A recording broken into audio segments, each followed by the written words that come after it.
Hello, hello, friends. I'm gonna have to get used to the close-up view. I'm used to being kind of tucked away. I can actually just look at chat today, since we're just chatting. Hello. So, this is kind of just a get to know me. It feels weird to not have any music or background. I might see if I can hunt down some royalty-free stuff. Just to play quietly, you know?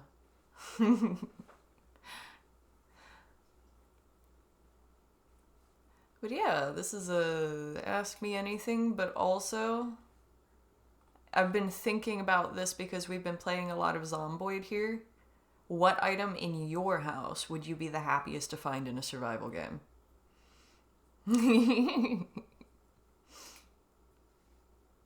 A beta test of sorts.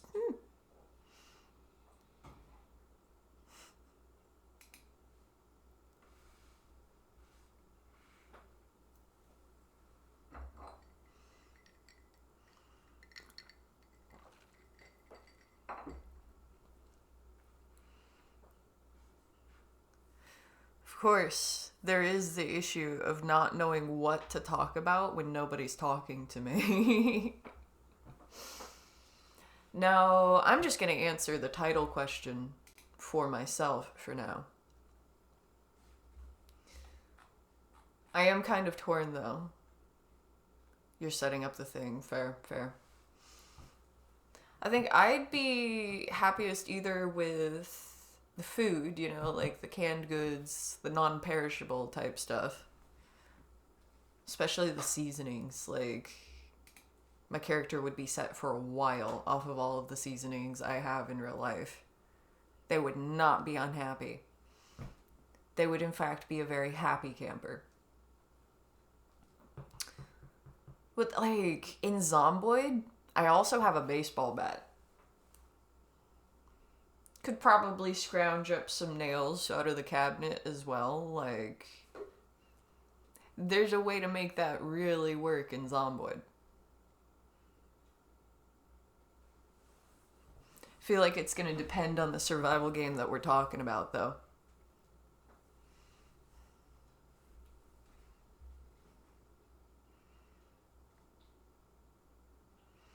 You think Cold Steel made a baseball bat that's explicitly designed to not hit baseballs? That would probably be a really good find in Zomboid. I know that there's a factory. There's like a baseball bat factory that you can find in Zomboid. The sports stores are actually surprisingly good find in that game.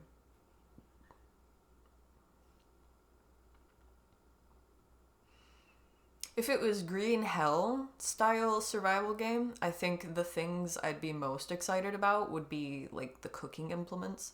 Like I have a wok. You know how excited I'd be to find a wok in Green Hell?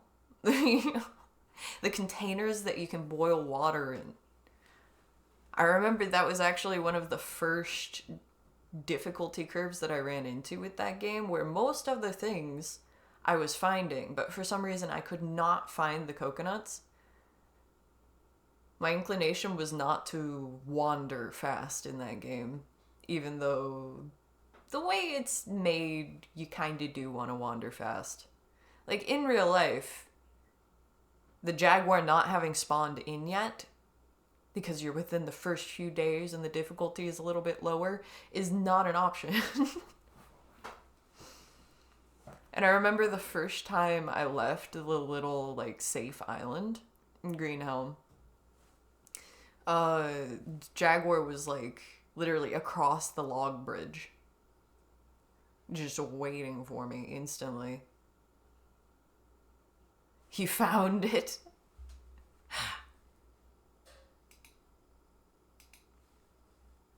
So you know one spot that would be good to hit in Zomboid. We are limited to Kentucky in Zomboid, but We're kind of expanding the scope there.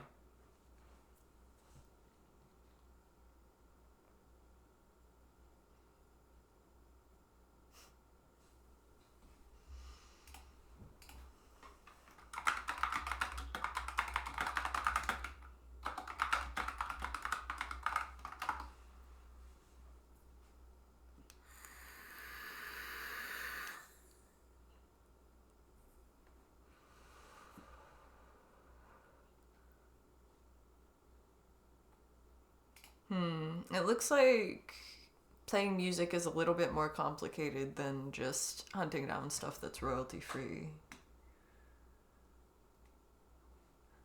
So I'm gonna avoid that for now, unfortunately.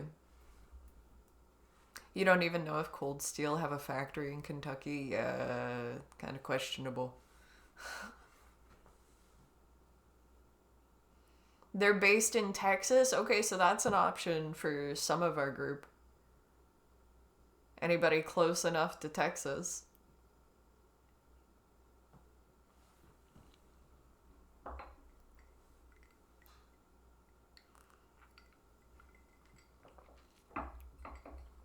I have any more coffee left? I left myself a tiny bit for during stream. To be fair, I kind of wanted it before stream.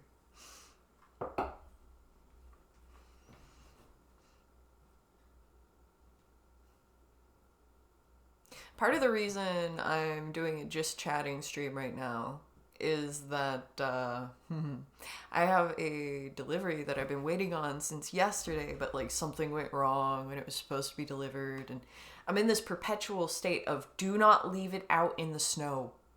Just don't leave it out in the snow.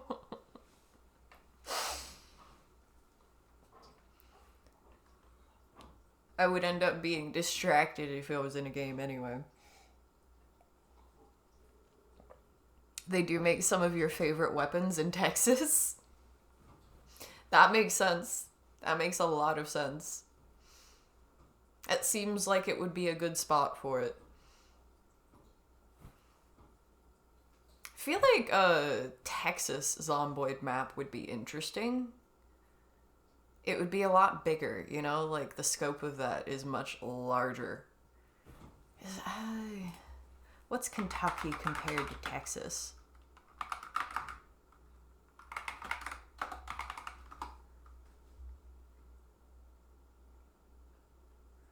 Approximately 40,408 to 40,411 square miles. They're in that kind of margin. What about Texas?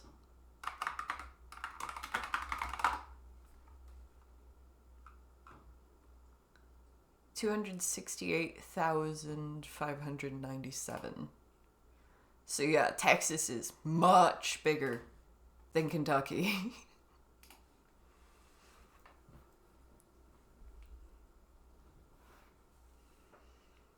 It's the zomboid rule of anywhere that would be a great place to defend is known by everyone, and now there's a lot of zombies there. Yeah, that makes sense. I feel like the Walking Dead style giant hordes that draw more hordes, some of them would end up starting in places like Texas.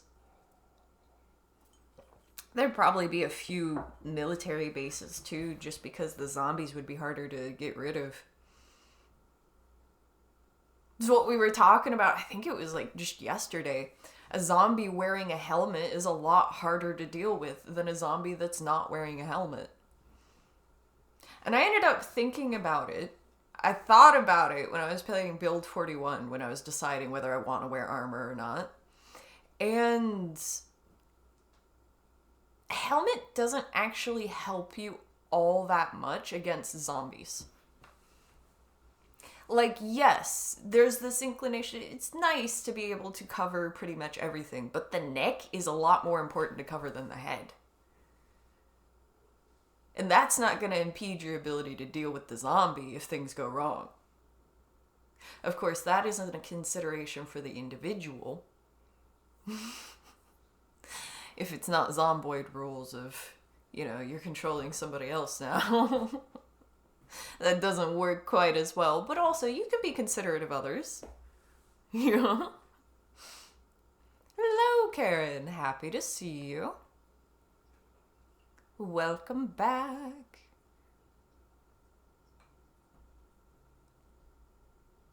Full screen book, right?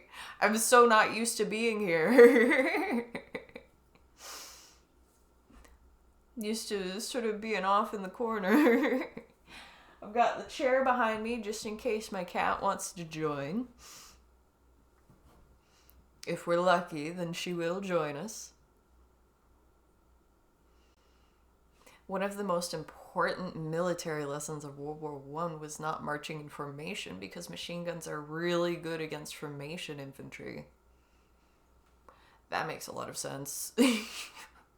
So hordes versus machine guns is not going to go well for the hordes. Also, we can monopolize all the attention now.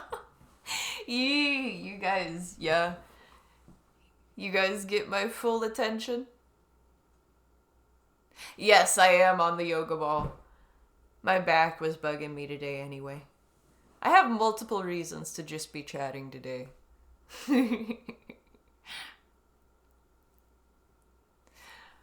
Part of it is I have played Zomboid several days in a row.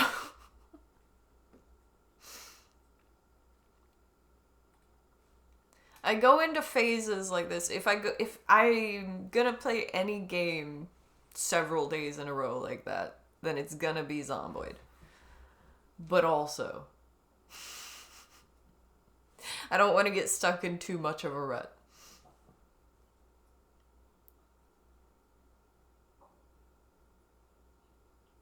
Just because we're not playing Zomboid doesn't mean we're not talking about it, though.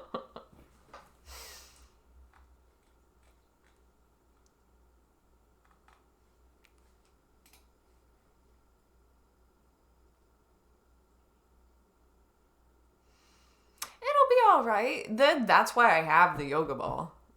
I actually fully recommend this to anybody with like the kind of back issues where it's like you can't crack certain parts of your back, and you just know that if you could crack those parts of your back, you'd feel so much better. Yoga ball helps with stuff like that surprisingly well, in my opinion.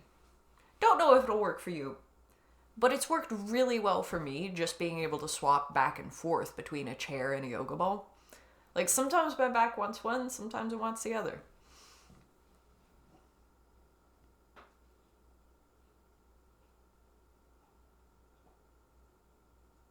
We've been doing that a little, yeah. Just a little bit.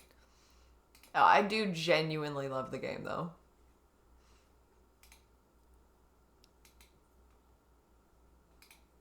I go into modes like that a little bit with Dwarf Fortress too, but that was mostly when I had just started playing. I think that game actually kind of was the most fun when I knew the least, as surprising as that is to me. Because, like, losing is really easy if you play like that. But also, you totally can just rely on trade, pretty much. Not even, like, have to produce your own stuff necessarily, especially if resources are plentiful. You're letting everybody in, you know? You're getting knowledge from all kinds of places, and people actually decide that they want to defend you. Like, before I even knew how to make the, like, military squads, it was the best. With survival or tactics games, there's no clear endpoint like there is with story games. Yes, exactly. Yeah, you can kind of just go back and forth with it.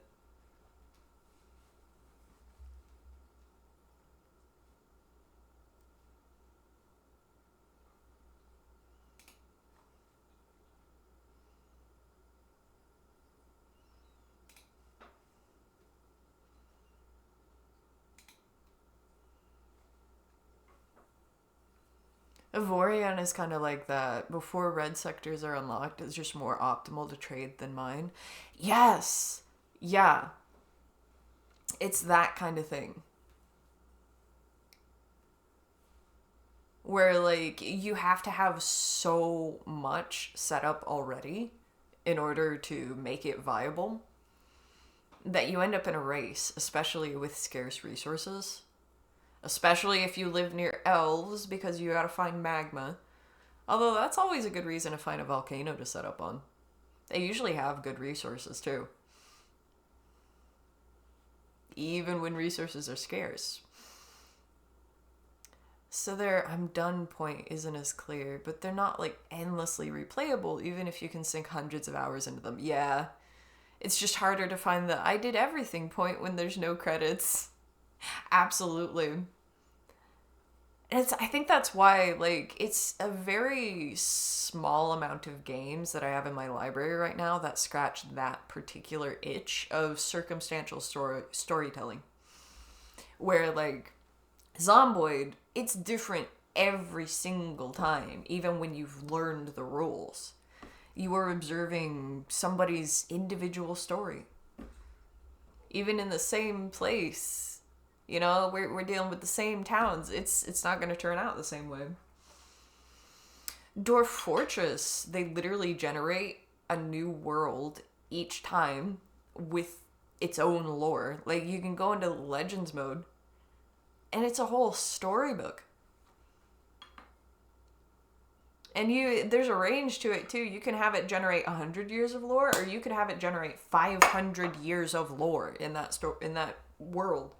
So that's the rise and fall of civilizations. That's the gaining and the loss of knowledge. That's all kinds of things happening in that span of time that genuinely do change the gameplay experience, especially if you're following the stories. I can be a little bit lazy about it, but I think it really is worth going into the Legends mode just to see where did these people come from. Like, something that I've been really curious about is that one group of nomads that they showed up at our fortress and two of them almost immediately went insane. Not because they were possessed or anything like that, but just they were in such bad condition when they arrived. Like, something clearly happened to them. And it made me curious, and we actually could hunt that down, plausibly.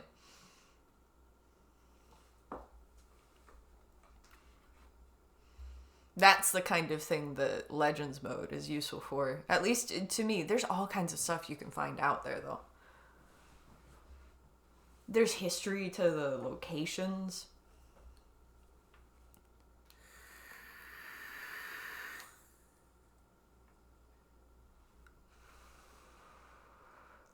You're trying to answer the question in the stream title, but you can't think of anything. Oh. Well, what I've determined already is it probably depends on the survival game. Like, for me, if it's green hell, then cooking utensils are going to be my favorite thing in my house. Your partner's sewing machine, that's a good option. We don't even have sewing machines in Zomboid. At least not yet. They have to do everything by hand, so you'd be a leg up on even the Zomboid characters with that. And yeah, the tailoring skill can take a little bit of doing to grind. So sort of helping that along with a sewing machine and a little bit of skill, like knowing how to use it, it helps.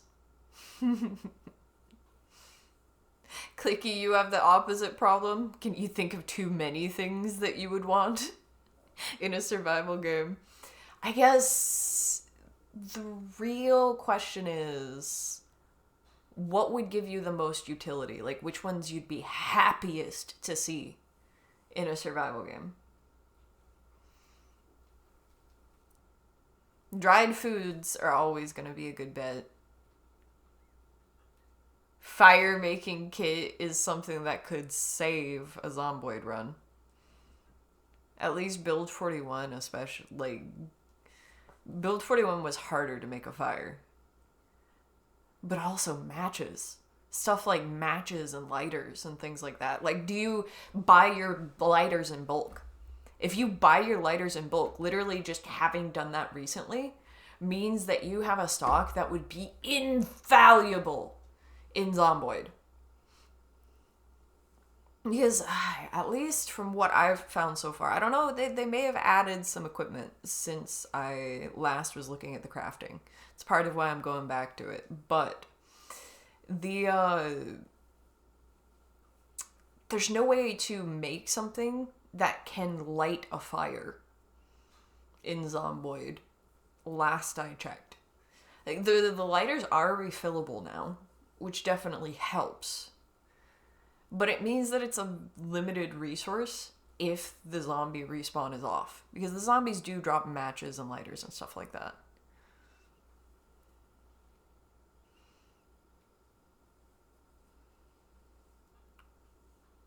The huge hiking backpack, yeah, that would be huge. Huge in Zomboid. It takes so long to find a good backpack. What do you do if the power goes out? Candle making kit, yup. If the power goes out, you die. Yeah, that's not a good plan. But for some of us, that's the most realistic thing. See, I know that a lot of people would lose the will to survive about when the internet went out. Like, irrecoverably out. Like, it's not coming back on. Out. That'd be it for plenty of people.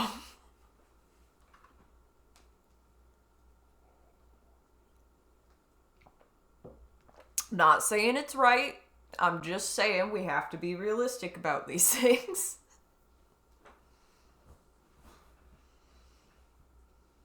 You still remember the day the power went out and you had to walk through the snow to the coffee shop? Oh. It's good you had somewhere to go. And that's the thing, you had somewhere to go. In Zomboid, once the power's out, the power's out. If there isn't a generator set up with gas, like all connected already, which in Zomboid doesn't happen. Not that I've seen. Again, it's something that I'll have to double check though, because they may have changed stuff on me. Stuff that used to be a solid rule, like if you find the generators, they're always going to be empty. May not be now. You had to buy a cookie every time the employee looked at you funny. What are you, loitering? They got a bunch of hostages though. They know the power's out. Honestly, rude of them.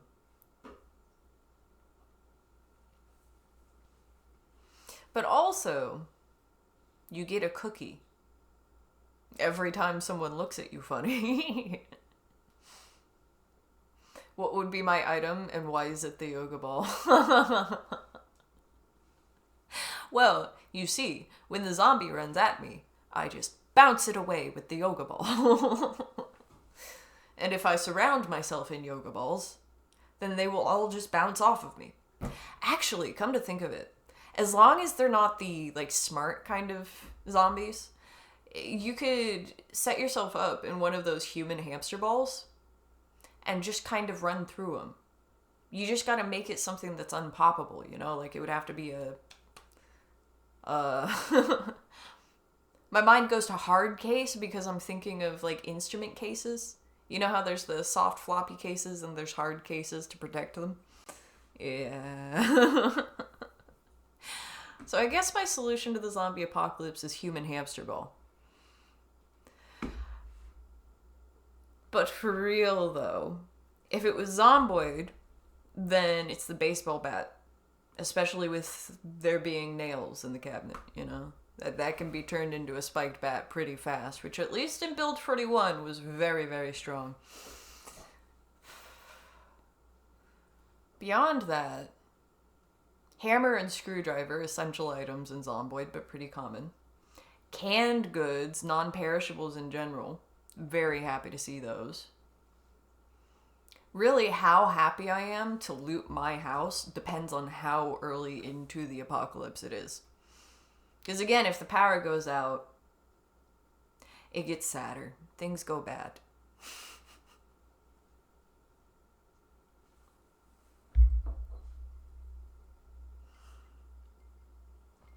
Oh, ad in progress. I'm noticing that the pre-roll off ticks up with the ads that it plays just like periodically through the stream. I was looking into what even is pre-roll before. I'm not sure what I think of it, but I think right now I kind of like the system of the pre-roll, the thing that plays like immediately when people join the chat if they're not subscribed. Most of the time it looks like that's off because of the periodic ads that are being played. But also, I figured there should be a benefit to subscribing, so I've made it so that no ads play. That's an actual like option. That's a check mark. I had no idea, man.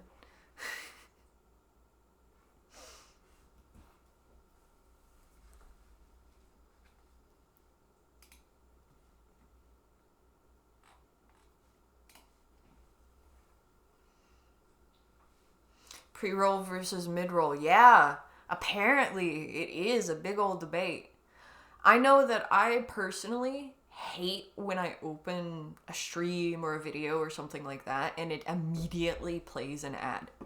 Like, my personal preference as a viewer is that pre-roll is just not be a thing most of the time. Like, as much as possible. So I tend to err towards that. Like, if I hate something when I'm viewing, then I don't necessarily want to subject people to that.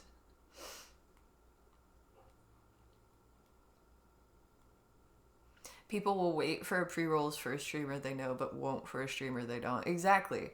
And like right now, I'm in a place where I'm trying to grow. I'm trying to invite people in to join, game with us or talk with us, like now. I'd prefer that they hang out.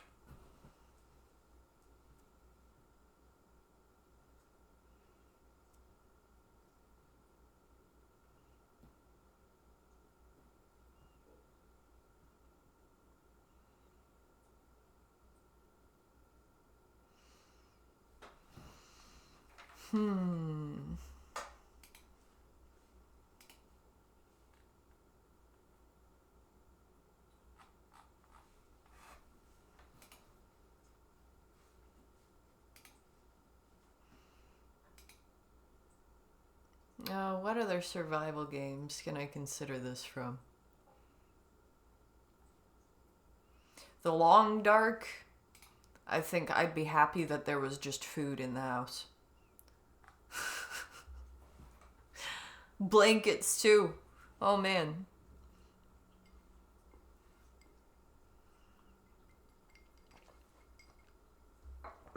You purged all your socials about 5 years ago and have not looked back? Understandable.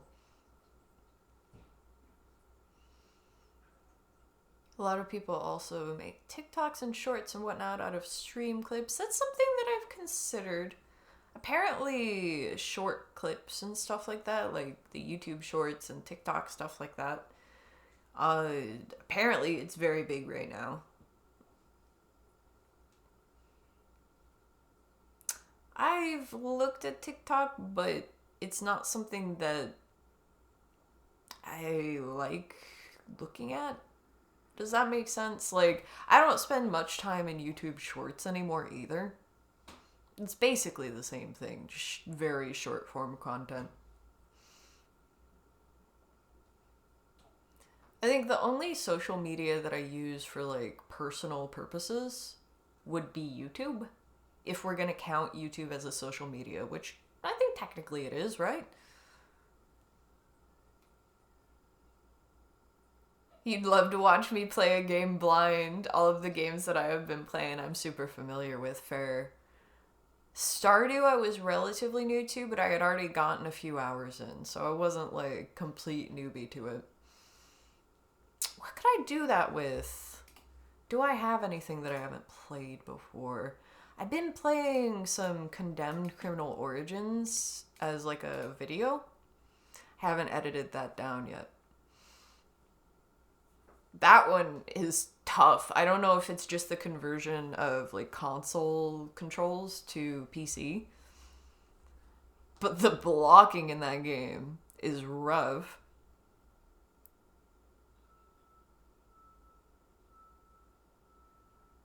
You can see that kind of thing from the stuff I've done, like some of the big fights of Casey's paired with a clip of me thinking the area might be clear. Fair. Looks like it's pretty empty here. Just like, cuts to all of the zombies shrieking.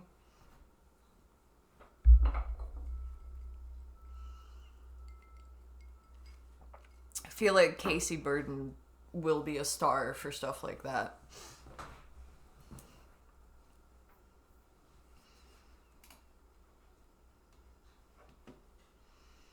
Let's see. Okay, Dead Space.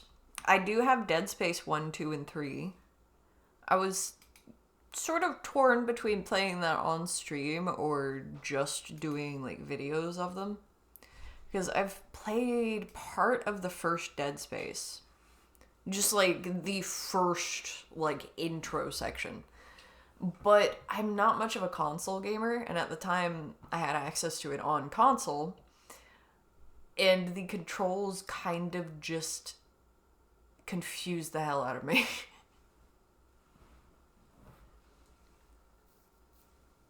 We could do challenge runs of Zomboid, yeah. Zomboid, but I never sleep in the same bed twice. That's a nomad run. I do like nomad runs, and you haven't seen me play like that necessarily. That would probably be a Casey Burden type adventure. Ooh, package just arrived. I will be back, friends.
Are we getting strange in the chat?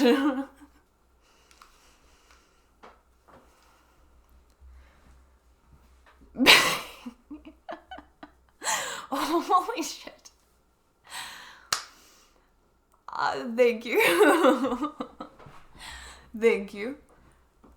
Very fun to come back to. I feel like they go best together. You know?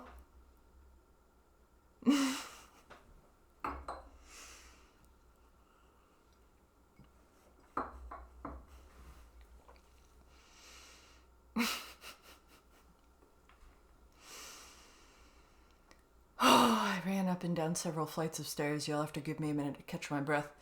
I am not prepared for the zomboid apocalypse.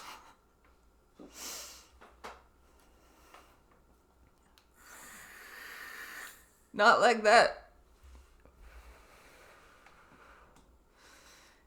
I would be on a stealth run.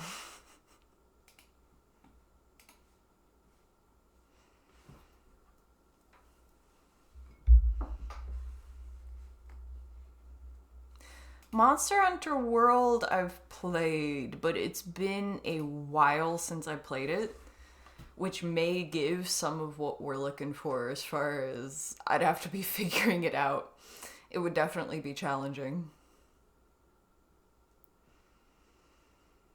I feel like challenge runs do well because they give something beyond the obvious name of the game to put in the title. Fair.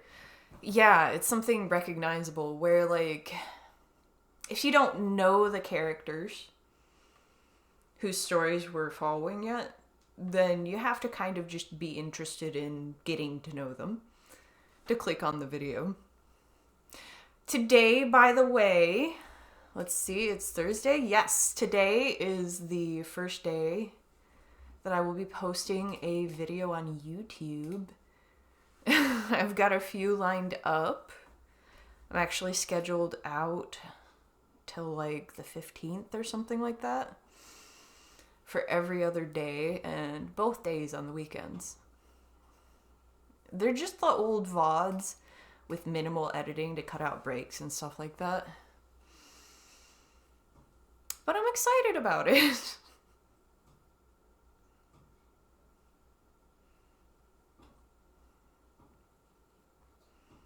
From a storytelling perspective, there's a difference between what people come for versus what they stay for. Yes, absolutely. Arm would know more about that kind of thing. Yeah, see, I think with what we have, like, because I have a bunch saved from our gameplay in Zomboid. I'm kind of intrigued to see if I could maybe make a voiceover using the footage that we have, because we already have kind of a story. I don't know what style I want to do things in. I want to kind of make it my own, whatever feels natural, you know? But also, we have a whole bunch of footage of these characters. We've gotten to know their stories. We've talked about it, man. We could totally share that.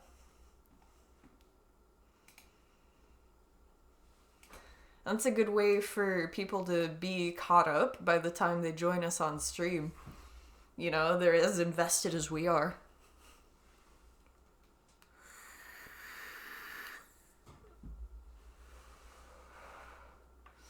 I find it so funny that the character following Martina is hated.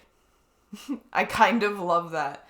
Because it's exactly how it would be in any other form of media, you know? Like, if I was watching a zombie show and, you know, character we really like, who's fought so hard to build something, dies and is replaced by somebody who just isn't even half the survivor that she was. Of course, we're kind of spiteful.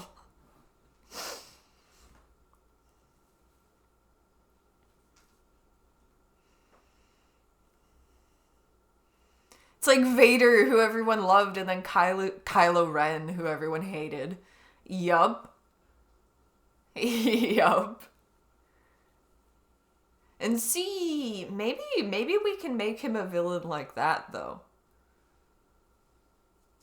If he's gonna be a villain, maybe he can be an infamous villain, you know?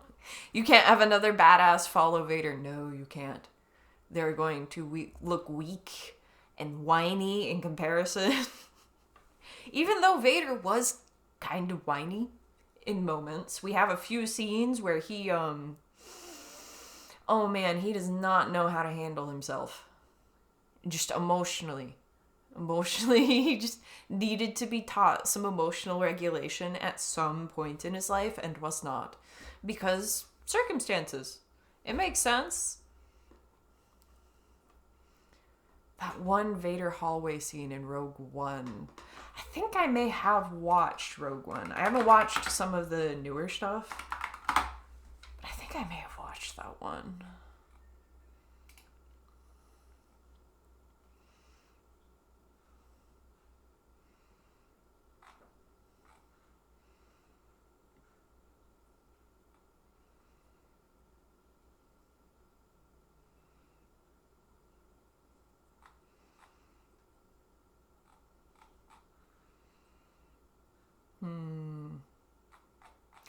See, they're showing me pictures of the actors who played in it, and it's like, yes, but I don't know. They don't look all that much like the characters they are necessarily.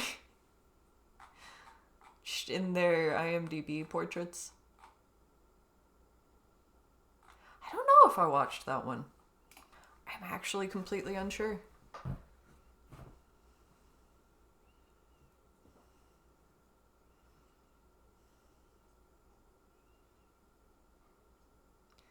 Oh, I would know. Okay. Then yeah, it's hard to even keep track because I know that they've released a whole bunch of new stuff, but I watched the one I know that I watched the one where they introduced Kylo Ren. But I'm pretty sure that's about the point where I was so unimpressed, so thoroughly unimpressed. I remember somebody drinking disgusting milk as well. It was like green milk or something that looked like snot.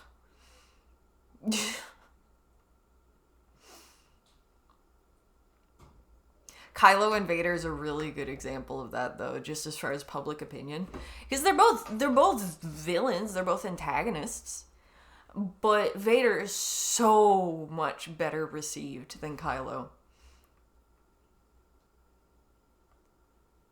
And see, like, even Casey Burden is kind of a villain, right? Like, she starts out, it's weird, because her story progression is, before the apocalypse, she is a villain. Like, flat out, no argument, she is not suited for life outside the apocalypse. But once she's in the apocalypse, she's actually capable of, like, saving people. You know? Like, whether she meant to or not, she's actually a positive influence rather than a negative one. She's not a great housemate. She's pretty sloppy. But no zombie is gonna get you while you're living there. And she cooks, you know? She'll share her meals. James Earl Jones. He did have a lot to do with that, yeah. Oh, I don't remember whose video it was. I'll have to hunt it down again at some point. But I watched a really good video that talked about Jar Jar Binks and the actor who played Jar Jar Binks. And basically, like, what that public execution of the character, just the disdain that everybody made into a meme towards Jar Jar Binks, what that looked like for the guy who played him. Because that's not what he was trying for. You know, like...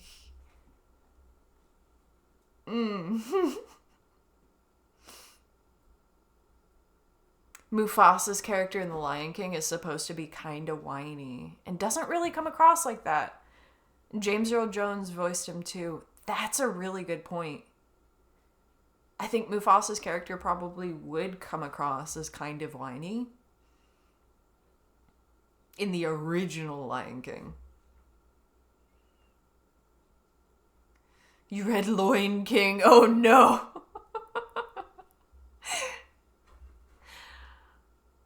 Oh, that sounds like,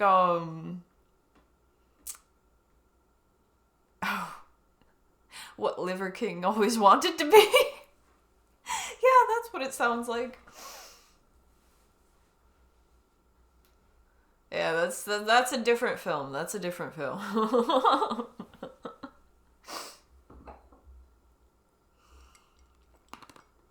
Reminds me of a Robin Williams stand-up bit.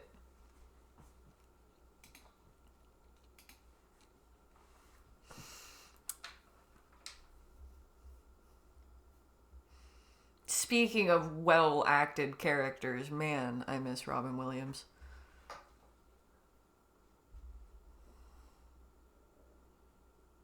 Can you share something sad with us? Go ahead. You complimented an ex-colleague that he wrote fiction in his spare time and he had been sending his poetry for 3 years. And it's all pure shit.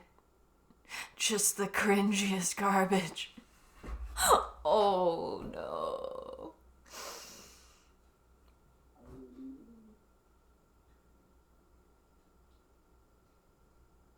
I've had similar experiences where like just trying to be kind of nice, like just trying to encourage somebody who's going into the arts because I like the arts.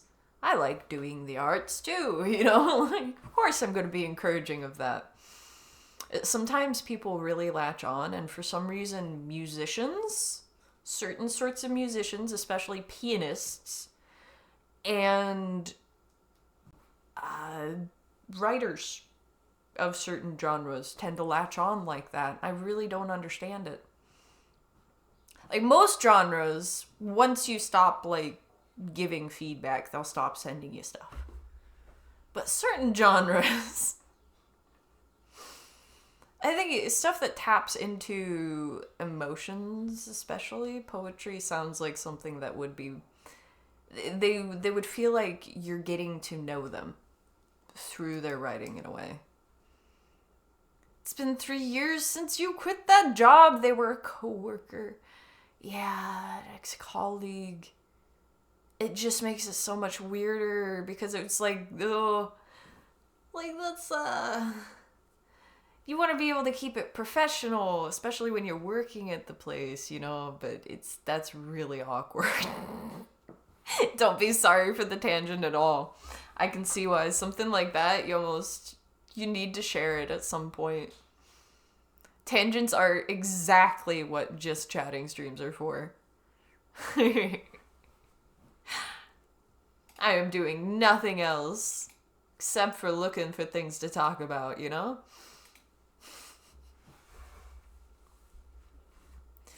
Oh, I'm actually so relieved though.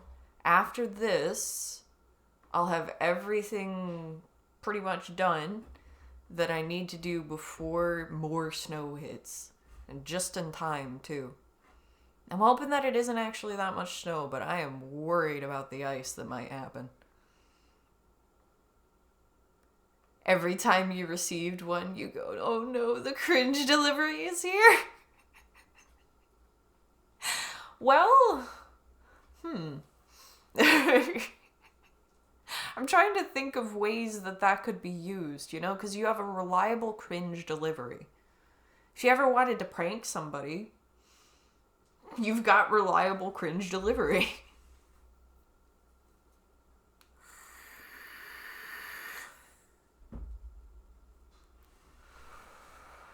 Too many people were singing I'm Dreaming of a White Christmas too early. Yeah. Yeah. The funny part is, Christmas, no snow. Clear day. Like the sun was out. Almost warm. Not really warm. But that was mostly because of the wind. But yeah. Very clear day. No ice, no snow, nothing. May have rained even recently. But now, we're getting into, after the new year, all of a sudden, it decides that it wants to start off frigid.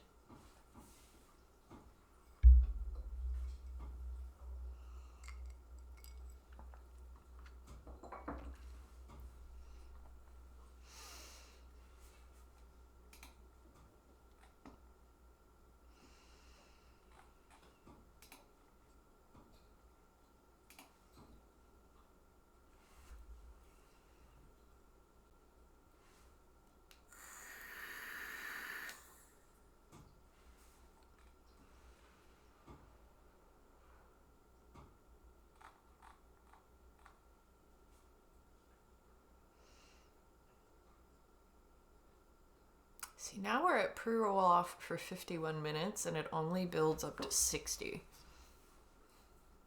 So I think I like the way it's doing this.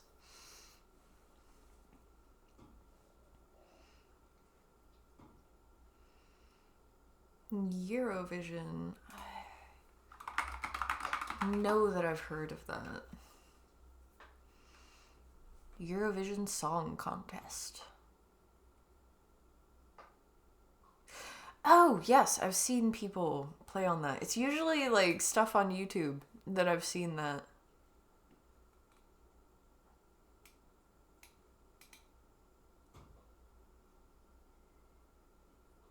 They were both on there. Okay. How do you say that? Vitas?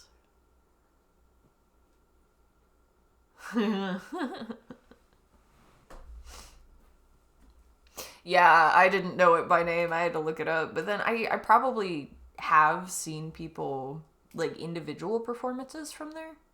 Just on YouTube, not really knowing what I was watching. Other than good song.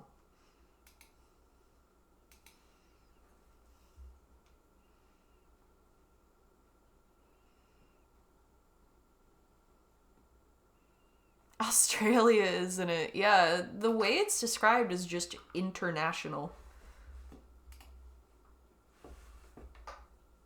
At least upon a Google.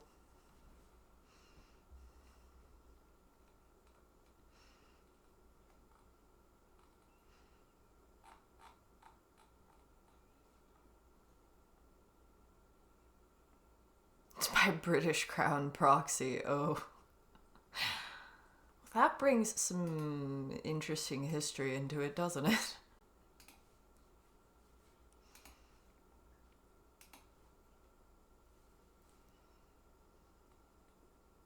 You're a huge Eurovision fan. Fair. Now, from what I've seen, like, not bad source of entertainment. People trying. The Gay Olympics, beautiful.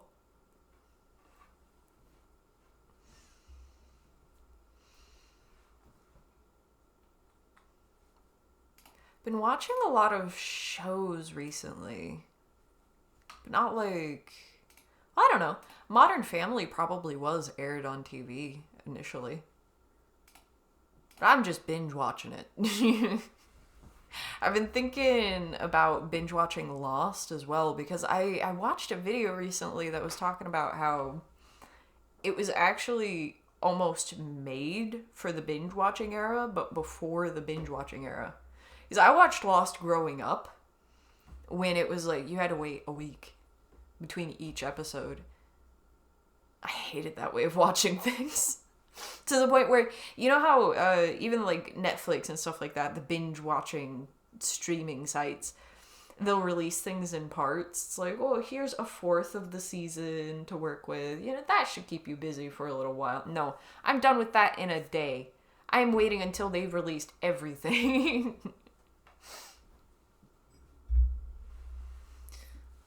Oh, clicky. Probably the Australians do to the British what the British do to the Scottish. I.e., in British media, a Scottish person is described as Scottish until they're famous for some reason. Then they're described as English. Australians do that with Britain insofar as they're not attached to Britain at all unless they stand to benefit from it. In which case they're absolutely attached and everybody better not forget it. That kind of... Huh. Every country with some kind of minority inside of it does that. It makes sense, but also it's confusing in how far away Australia is compared to, like, England and Scotland. To be fair, the Union Jack is in the freaking corner of the Australian one. That's true. They're keeping it in their pocket just in case.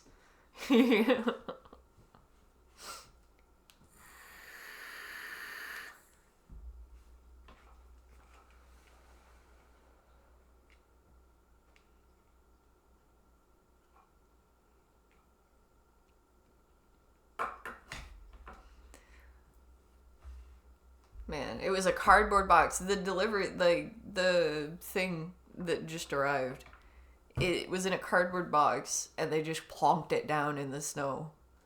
That's why I was sat here looking to the side, like refreshing every few minutes, because I knew they were gonna do that.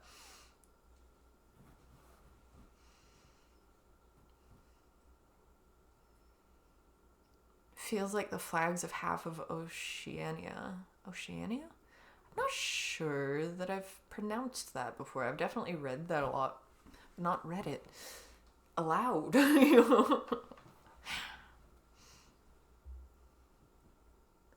It's just Union Jack plus random assortment of stars. It feels like And this is just as somebody who doesn't spend a lot of time studying flags. I'm sure Sheldon from Big Bang Theory would argue with me for days on this. But a lot of flags are very samey, with a few pretty cool exceptions, but that's just to my eye. That's to my eye. That's probably because they're trying to go for, like, the colors mean things. And it happens, a lot of people have the same kind of values. Father of three, your propane torch or a lighter for the item in your house that you'd be the happiest to find in a survival game? Yes, absolutely, that's a good one. Especially if it's something refillable. Agreed with Karen. W choice. Something I brought up earlier, like, if you buy lighters in bulk, especially, like, stuff like that is gonna be awesome. I know I'd be so happy to find that in Zomboid. Of course, I use the lifestyle mod, so I was happy to find the toilet paper house, too.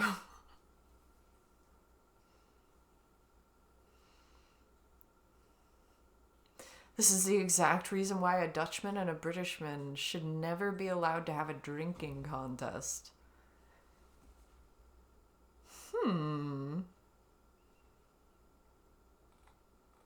Interesting.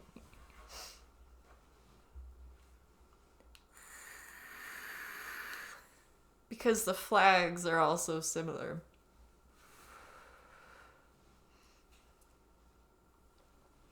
Fair, fair. A hint at the history.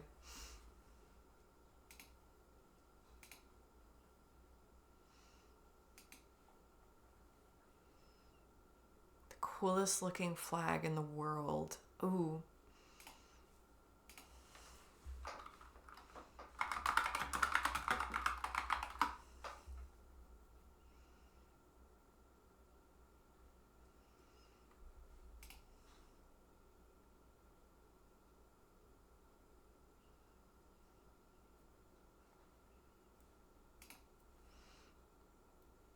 Clicky went for Welsh flag. That's I had to look it up.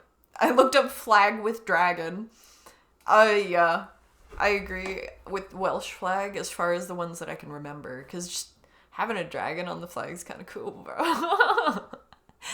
I like when people go for actually having something on the flag that has a cool design.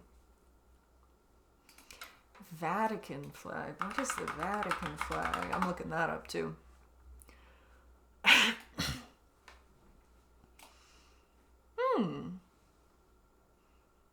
Okay, that's a pretty interesting one with the keys. It's very yellow. Very yellow. That is a flag you're gonna see.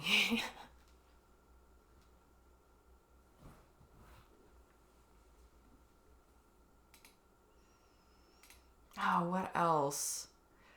See, there's gotta be some other one. It's like, not just dragons, but there's gotta be somebody with something cool on their flag. Your Michael Myers mask is the answer to the stream question. They're not biting you in the face. Absolutely not. That would limit your visibility, or your visual, though. Like, limiting your peripheral vision, especially. Less of an obvious W choice. But yeah, they're definitely not biting your nose off that way.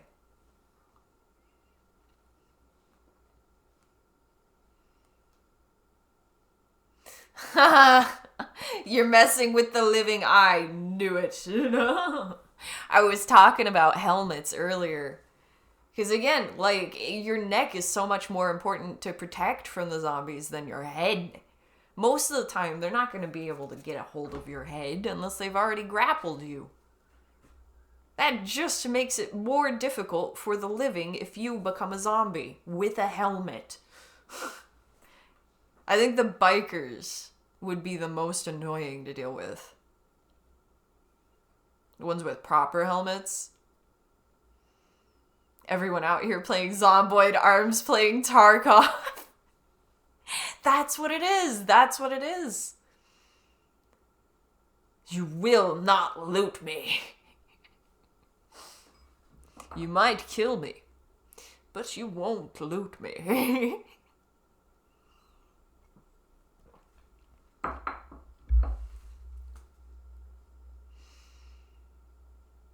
But also, I don't know if there's a way to do this in a practical way in Zomboid.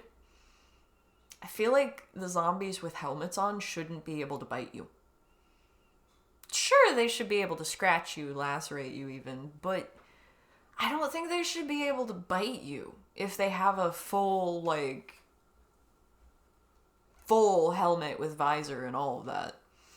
Maybe one that, if it doesn't have the visor over the face or anything like that. Same thing for face shields, though. Unless they work the face shield off of their face, they're not going to bite you through it, and they're not going to be smart enough. Most of them. Unless they're the original form of zombies. Dead by Daylight, technically a survival game. Now, the survival genre can really be stretched far depending on how you define survival. Because technically, any game where you have to fight enemies because the enemies will kill you otherwise is a survival game, right? Because the goal is to survive. But that's also not exactly what we're talking about when we're talking about survival games. Did we just come up with a way to stop the zombie apocalypse? Make the population wear helmets and muzzles? Actual, biking helmets. Proper. The ones that slot in. Fully agree zombies with helmets and face guards shouldn't be able to bite. Yeah. Now, I can't say that I can remember ever actually being bitten by one of them in Zomboid. But I also wouldn't want to wait and find out unless it was a throwaway save. In which case, it would take a lot of effort because we'd have to find a zombie with a helmet specifically. That kind of helmet. The entire zombie in a biohazard trope isn't dangerous at all. Biohazard suit trope. You really need to learn to read before you press enter. It happens. Depends on the type of zombies, yeah. 'Cause intelligent zombies, in some universes, we have problems. Yes. Romero zombies, the original zombies, they are a lot more trouble. The ones that can open doors and that can talk to each other. Stuff like that. Those ones, they actually had simple tactics, but still tactics. And that's one of the biggest advantages that we normally have against zombies in these situations, is that we can utilize tactics and they can't. We can utilize coordination, but they can't. But yeah, it depends on the type of zombie you get. Because then, even moving away from Romero zombies, there's stuff like the Flood. Do you count the Flood as zombies? Because I kind of do. They're a very different form of zombie than we usually see. But I think that they're zombie. The ones like an Army of the Dead, you have a big problem because them things had emotions and politics. Yes. Yes. Exactly. It depends on the type of zombie, how big a problem you have.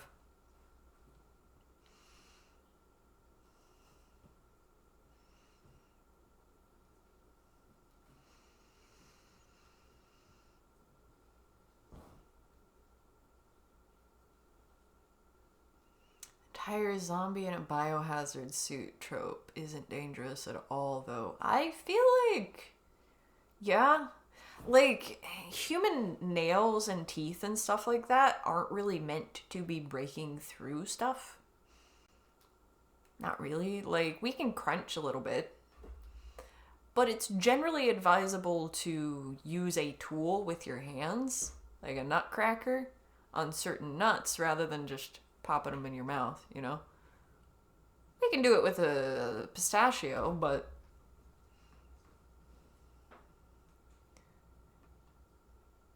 I feel like a zombie wouldn't really be able to get out of the biohazard suit with its teeth or its nails or anything like that. It's kind of just flailing around at that point. iZombie type, you may just sign up to that. iZombie is underrated, very entertaining. Did I watch iZombie? I've watched so many zombie movies. Is this one a show or a movie? It's a show.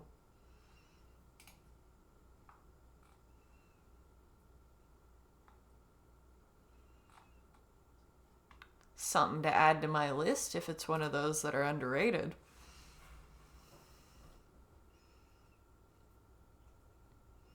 Am I sitting on a bouncy ball or something? Yes, I'm on a ship currently. No, I'm on the yoga ball that was in the corner right now. Good for my back. Plus, I'm not gaming right now, so I don't really need to be on stable ground.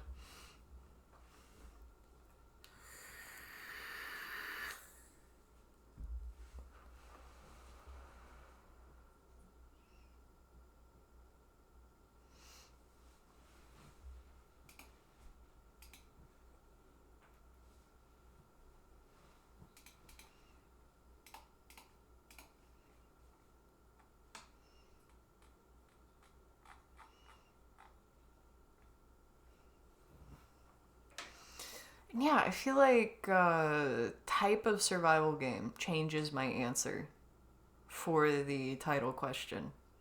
But also, you're right, type of zombie, even if it's just zomboid or the zombie apocalypse type scenario. I'm on a boat and it's going fast and I don't want to get hit by copyright for singing.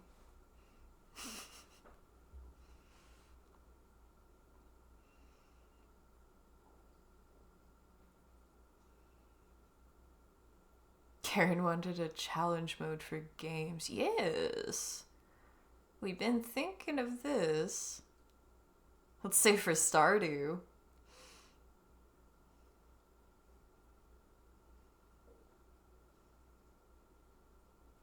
For Stardew, yeah, I feel like a big ass hiking backpack is also the move. For Stardew, I don't know. Ooh. I don't really have any fishing gear. I do like the fishing in Stardew.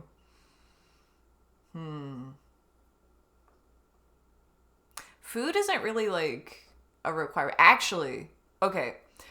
Legit, the most useful thing in my house in Stardew would be my cappuccino powder. Because it turns into so many coffees, right? So I'd be zipping through that village every day. A wad of cash would certainly go far in that world too.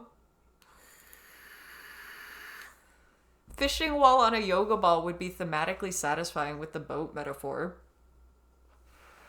You know what? If I ever play a fishing game, because there are definitely games that are more focused on fishing, I could totally chill on the yoga ball while I do it. I feel like that just works, right? That's just immersive. You just think they're neat. Same. Yeah. I think I am getting to the point of comfort with Build 42 that I'd be willing to do some kind of challenge. Especially like sort of a second game mode that we have going, you know?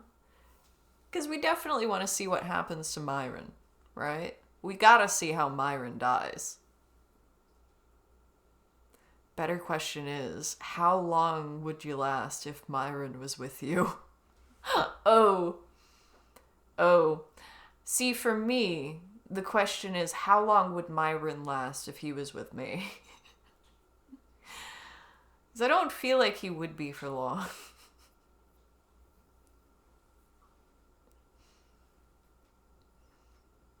All you'd need for Stardew is your bed because you'd be bored and want to just GG's next game. Yeah, exactly. If hunger isn't a thing, you can just bed rot all you want, right?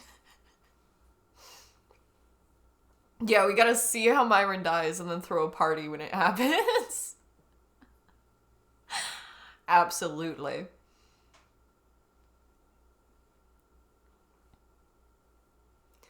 You wish you were an animator so you could make short videos for me and my characters and see how much the world would hate Myron. See, that's what I've been thinking about because actually today is the day that my first YouTube video posts. It's just a edited down VOD, like literally just taking out the breaks and a little bit of the beginnings basically. I noticed that the VODs, now that I'm an affiliate, they save for 2 weeks. So we get 14 days of having the VODs, but they're disappearing. So I figure I post them on YouTube. We've got them, right? But also I have all of the gameplay, like all of the Zomboid gameplay almost that we've been doing. I think maybe, yeah, right when I discovered that Build 42 had multiplayer, I have that beginning. If you publish them as a highlight, they stay forever. We could save certain ones. Wonder how many highlights I can have. I'll have to do a little more reading. I was poking through it before stream. But yeah, it looks like it saves even longer once I, like each time I progress in, like I'm an affiliate now and then so on and so forth, it saves longer. But yeah, either way, we've got it on YouTube now. Every other day it'll be posted. And I have the gameplay footage, so I'm thinking about making, if not voiceovers, just like shorter form content to see if we can catch other people up with the stories that we know. Because I figure if somebody's going to be joining stream, I want them to be able to be as invested as we are in the stories, right? Because there's so much that goes into understanding why we hate Myron.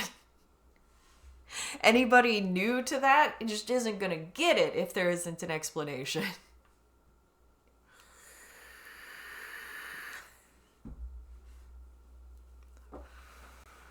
We can talk about how hard Martina worked.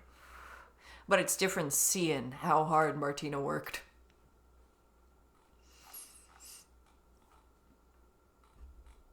I'll probably fast forward through some of the, like walking around, fighting. Like, it'll be cut down a lot more for the shorter form content. But yes, I like keeping the VODs for now. You know a streamer who just edited together a little 1-minute intro video with a voiceover for his RimWorld stories, and he plays them now and then to get people up to speed on what the story of the run is. I like that because you can add new sections to it over time.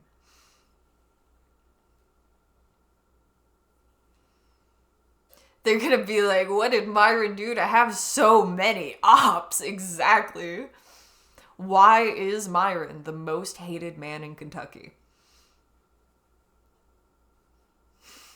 In the zombie apocalypse, no less. Like there's fresh signs up on billboards. Wanted, dead or alive, preferably dead.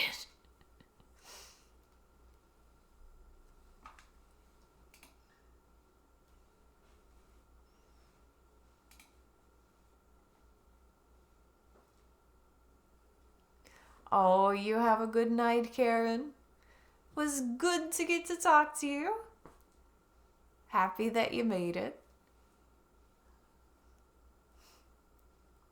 I will see you next time. Tomorrow, probably gonna be streaming earlier. I'm liking falling into a little bit of a routine, like the 10 to 12 streams. I'd like to stream longer, it's just real life stuff has been limiting lately. So much to fit into a day. But it's nice being here every day. You know, even if it is just for like 2 hours.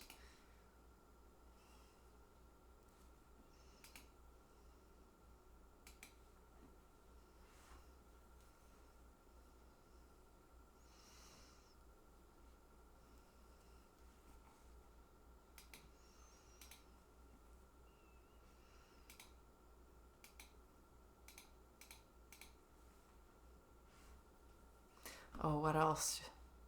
Don't Starve Together is a whole nother one. I feel like a notebook would be the most valuable thing I have in Don't Starve Together. Just because of how far we have to travel for paper. Or maybe there's like, I don't know. I have a rock somewhere in the apartment that's like worth crazy amounts because it's magical in that world. That type of deal. Some survival games are going to be real weird with that. Just very strange.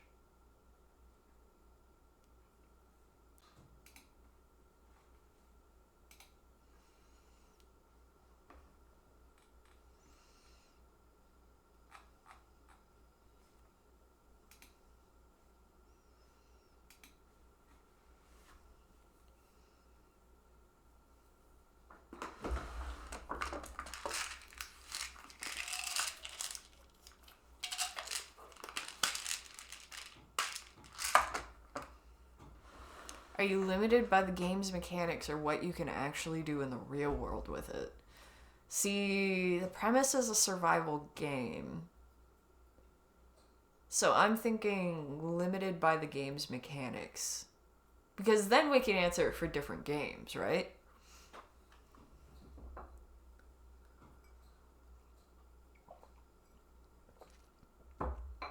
Have I ever tried a game called Into the Dead Out Darkest Days? I have not. Our Darkest Days, for...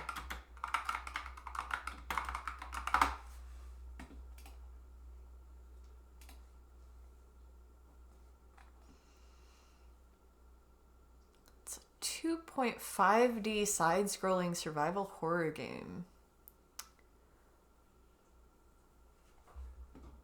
Interesting.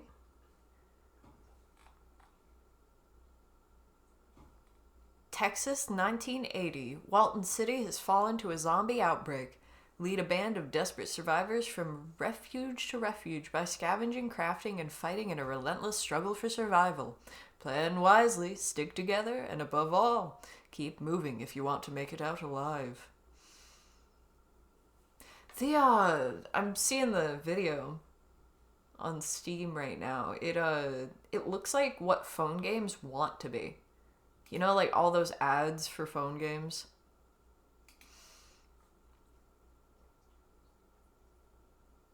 It looks like one of those things where the format being simplified or limited will actually allow for a certain level of detail.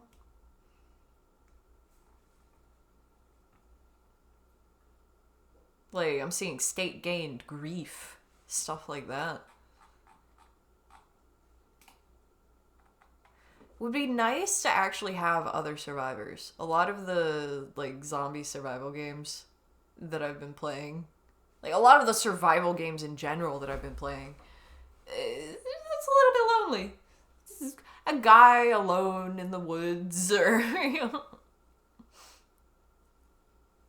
The hour plus mark passed very quickly as we were chatting. Absolutely.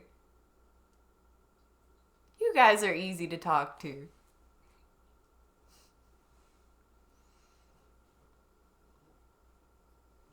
It has its charm, but also when shit hits the fan, it hits the fan. Looks like it.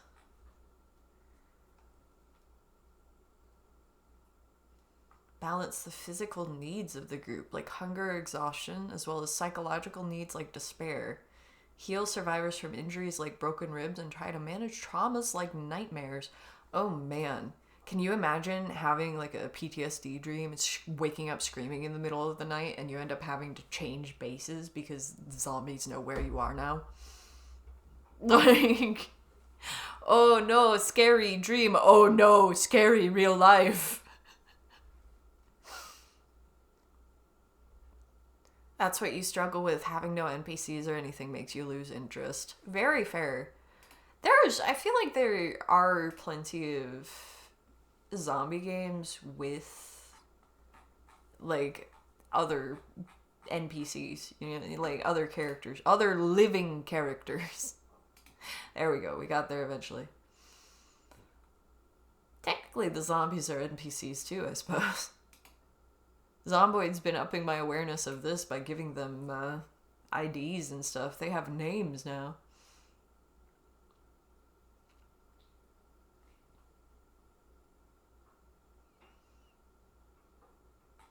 I know, it looks like an interesting one. I think I'm gonna add that to my wish list.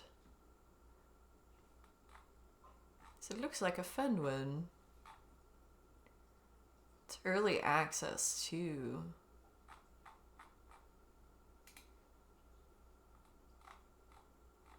Wonder if they'll add more.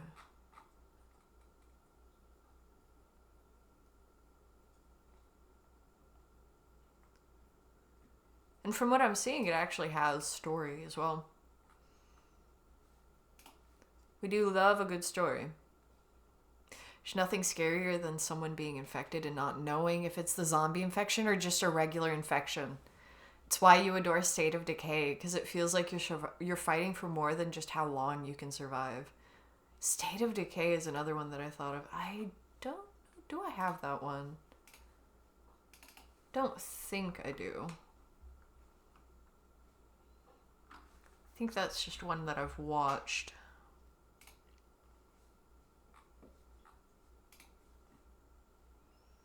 It says early access, but it plays like a full game is what I like to hear. That is what I like to hear. Because then there's the chance that, like, they improve things or they add more at some point. But also, even if they don't, I'm not going to be too disappointed if it's a full game already. People went a little bit crazy with it after Minecraft set a crazy precedent. Because compare original release Minecraft to the Minecraft of today, and those are two different games entirely.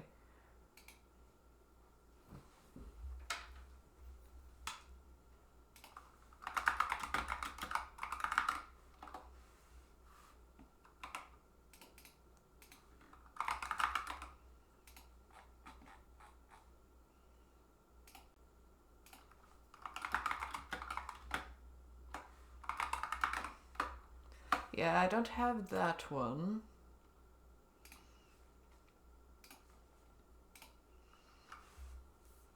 But that's two interesting games already that we've brought up that I have not played. They do regular improvements and add new characters, but there's already a decent list of endings and they tend to add more. Very good. Love to hear that. That is the direction I want them going.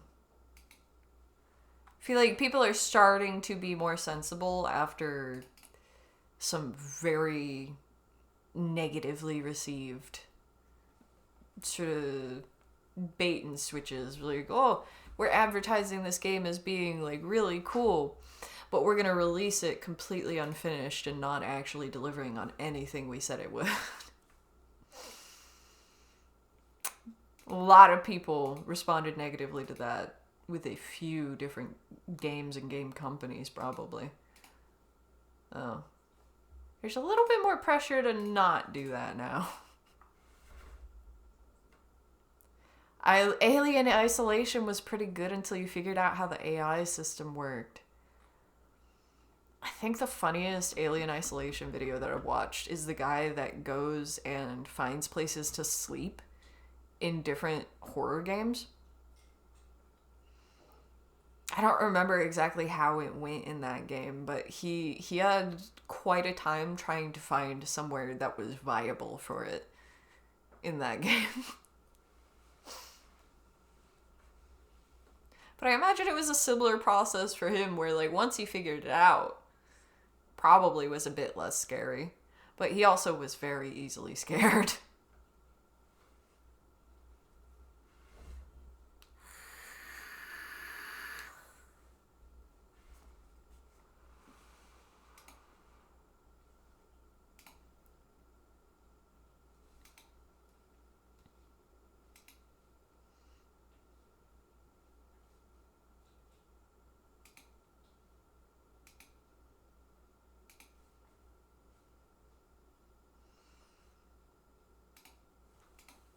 Let's see. I'm still going back and forth on it. I might play Dead Space on stream at some point. I might. I also think I will play BioShock Remastered on stream. That's not one that's going to be like a new game to me or necessarily a challenge, but I might show you. Okay, we could do the challenge run of playing through with just a wrench in the BioShock Remaster, because I've been wanting to replay through that since I have the remaster. And also, one of my favorite ways to play through it was with just a wrench. They make different noises. You get special voice lines like, ah! And why would you do that? No.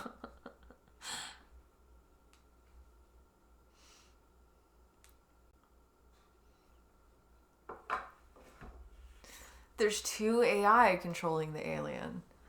So one that knows exactly where you are, but only controls what floor and general area the alien is in. The other AI controls the alien directly and doesn't know where the player is, except that it's in the right local area. Okay. So the AI that, like, actually decides where it's going, like, the pathfinding? Is that safe to say? Doesn't know where you are. But the first AI will navigate it to the right area. So that guy, he was hearing it all night. He was hearing it all night from his hiding spot. Because it knew exactly the area that he was in. That is funny. That lends a lot of context to the video.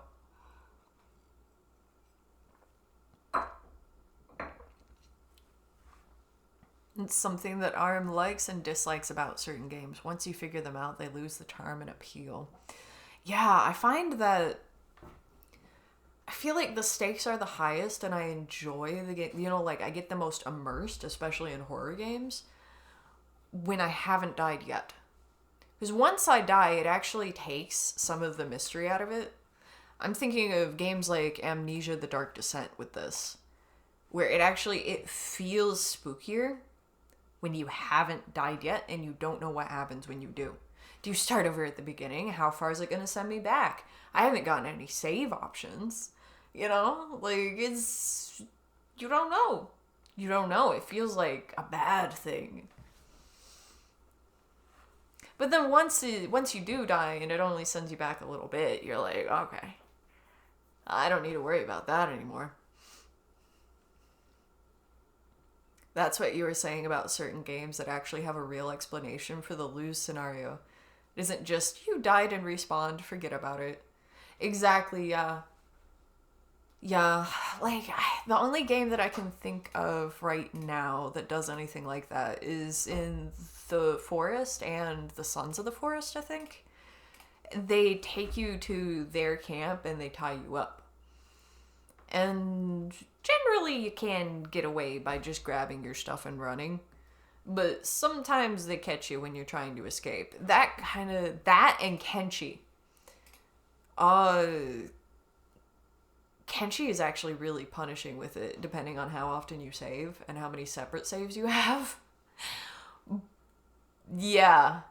Kenshi is also along those lines, where if you get captured by certain people, you can either end up a slave, and, like, you're gonna end up in really bad condition the longer that you're stuck there. But you can get away. They're not gonna outright kill you. I think the worst that can happen in that situation is if you end up failing your escape too many times, they sometimes take off limbs, and that really inhibits your ability to escape. Really will make it harder. But it helps if you, like, only some of your people get captured and you have an established town somewhere so you can send people to rescue them, stuff like that. But then there's, like, cannibals and stuff like that. If you get caught in the Mistlands and you're getting tied up and there is only so much time to get out of that. Because they gonna eat you.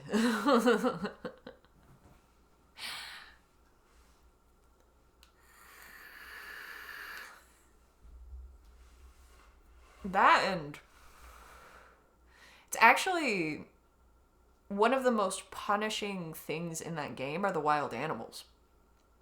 Because they don't want to rob you. Like, the bandits will rob you and then leave you. The slavers will try to pick you up and carry you places. A lot of people want to exploit you in that world. But you can get out of that. You can escape. The wild animals, some of them want to eat you. Some of them don't want to eat you. They're just extremely territorial, so they will take off limbs, stomping you into the dirt because you were a little too close to their baby. Some of the dogs, I'm forgetting their name right now, but some of the dogs that are running around in the world, they'll knock you down and they'll take off your limbs and then run off with it. You can almost see them wagging their little tails. You know, look what I got, guys. Yeah. They won't even fully eat you. They'll just take parts.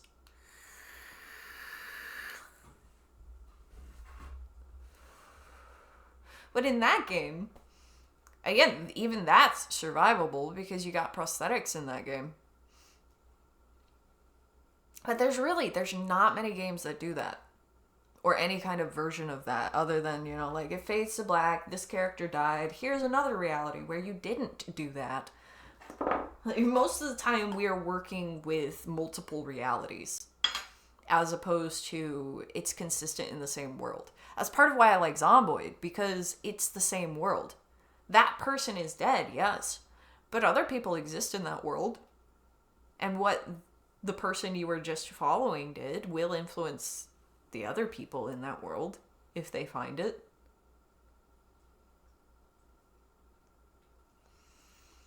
Games like Medieval Dynasty get to the point that if you have kids and die, the main character is dead and the child takes over. Do they? See, I never got to that point with that game. It was a whole bunch of chopping wood. It was so much chopping wood.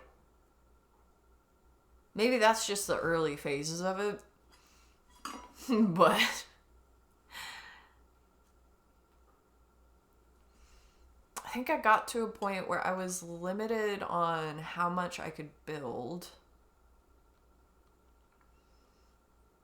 I kind of was still learning the crafting in the game.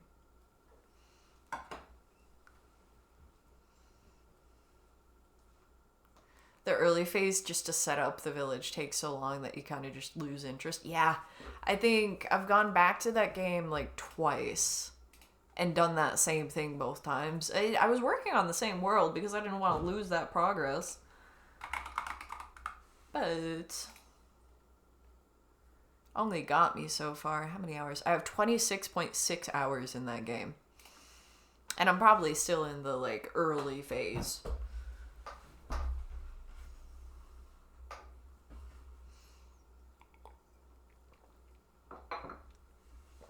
I think I had like 4 people in my village, including me.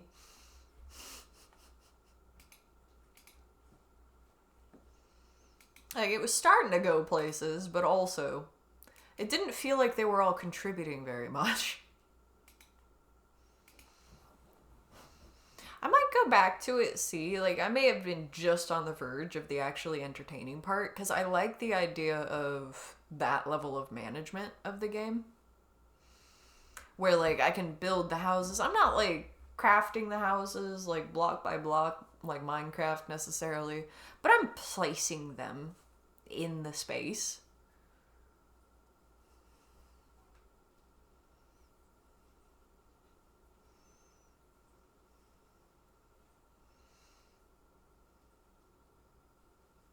Been a little while since I played Kenshi, too.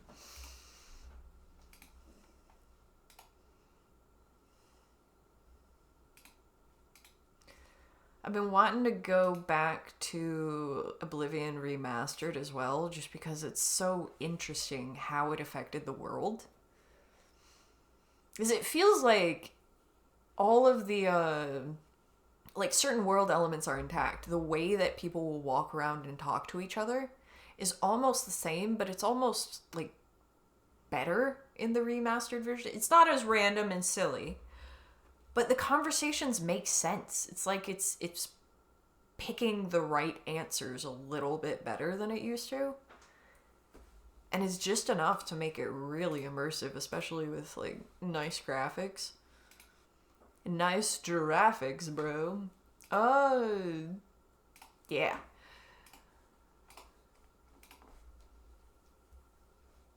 I do kind of want to go back to that. That's something that I'm not sure if I want to do, like, a video or if I want to do on stream, though. With the remaster, after a while, you don't notice a difference aside from graphics. That makes sense. Exactly. Because, like, they didn't really change the game, did they?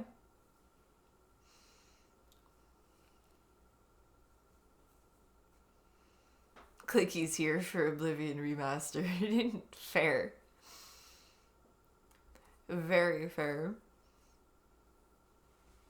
I might do it sometime just to see if we want to hang out and do that. Don't know how many people will join us, but if it's boring on stream, I'll do it for videos. They changed a few things, but it's minor. See, I feel like some of the glitches that they'll have fixed will almost be downgrades. It's great if you haven't played it in a while. Yeah. It's been a minute since I've played Oblivion. And even when I did, I would play for a little bit and then get distracted. They got rid of the paint brushes. You just remembered. That's what I'm talking about, yeah. I feel like that's a downgrade. Like, yes, technically it's a bug and not a feature, but also it became a feature. Let's be real. Let's be real. Let the wizards be wizards. It's a magical world. We can have floating paintbrushes. Come on. What's wrong with it?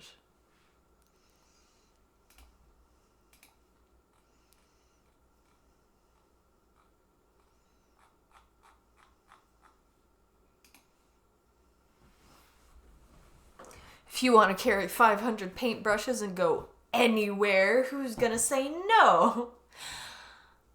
Whoever remastered the game, apparently, but also. I wonder if modders have added that bug back in. Bug. I'm just gonna call it a feature. They're a dick.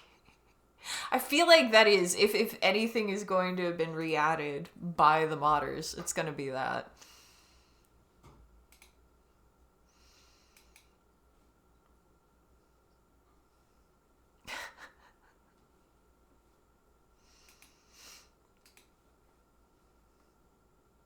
I think the funniest response in a game to something like that I've seen,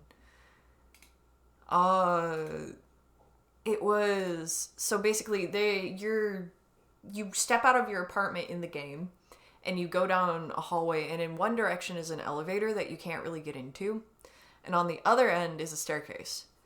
And if you end up going down the hallway to the elevator, you can't get in unless you slide up against the seams and try to squeeze your way in by glitching through, like will work in a lot of games. And I did that one time, not even entirely on purpose, just kind of messing around in the game. And it pops me into the elevator, and I turn around and look through the window that they've left.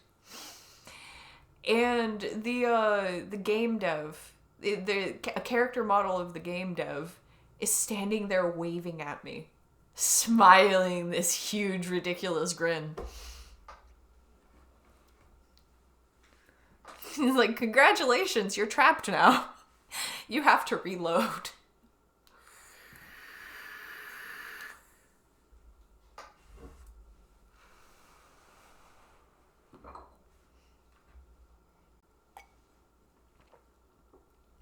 The hidden secrets in games are oftentimes the best part. Absolutely agreed. That made me like the game so much more.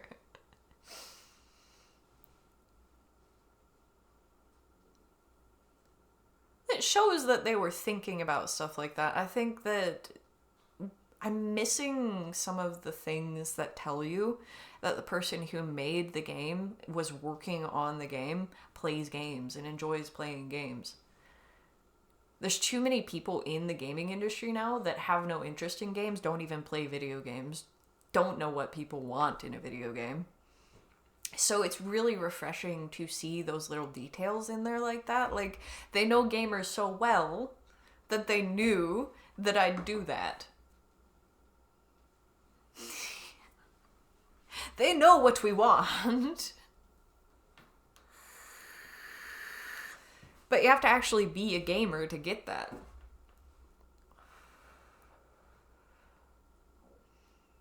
Like, half of the stuff that I love about Zomboid is stuff that makes the game so much more difficult to play. But it also is real. It's so real. It's like, man, yeah, it would be difficult. This is why you don't like marketing departments? Yeah. That's probably going to be a big reason that these kind of dumb decisions are made. Is people are being told you'll make more money if you do it this way.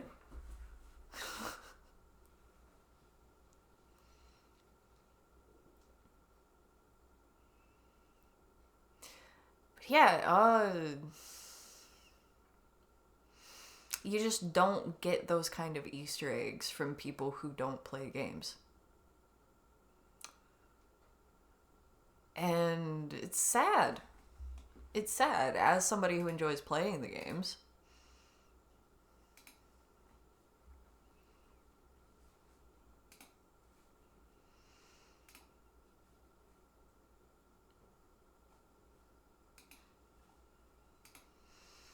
Oh, what else? What other kinds of Easter eggs are there like that? I'm thinking, like, it's older games that I have examples of that for. It's usually stuff where they're just, like, they reward you exploring the world thoroughly. Even if there's, like, nothing really in that area. The Pokemon games, if they included an area, it's because there was something in that area, generally. Even if that was just, like, a rare spawn of Pokemon. Bunch of busybodies wielding misrepresented statistics they don't understand properly in the first place. That... Actually, I don't know if I'd considered that. Statistics are genuinely very difficult to understand properly. Like, to look at a statistic and understand what that means in reality in a very practical sense, how that applies to reality, there is a difficulty curve to that. So, you know, understanding it is one difficulty curve. Explaining it, you know, like actually representing what you've learned from it is an entirely different difficulty curve, because you might have your facts straight, you might know what you're talking about, but you might not be able to communicate that in a way where somebody else will understand after you've talked to them. So it becomes a game of telephone already. Yeah,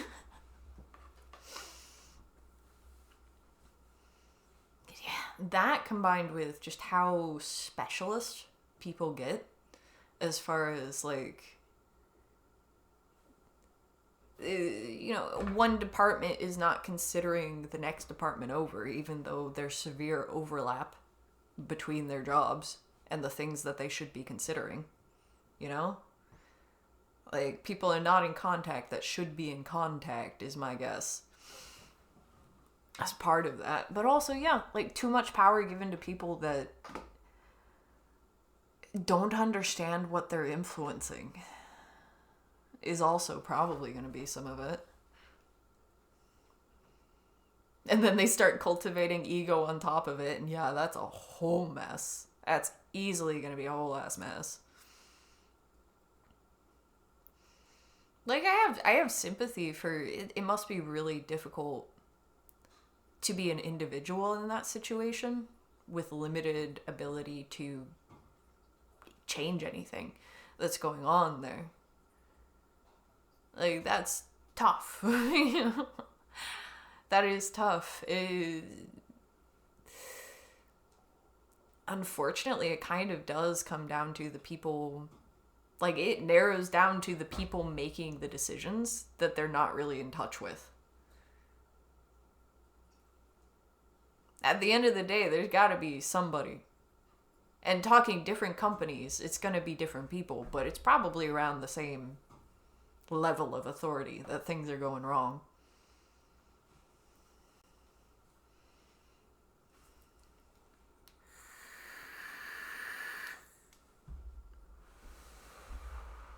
This is all to say, essentially, indie devs are awesome. And at this point, I vastly prefer them.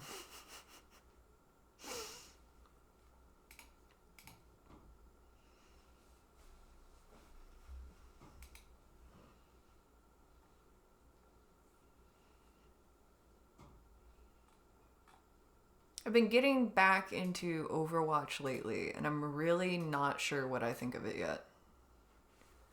Like, it feels marginally better than the last time I played it, just as gameplay experience for me. But that may be because I've changed, that may be because the game's changed, it may be because both. I have no idea.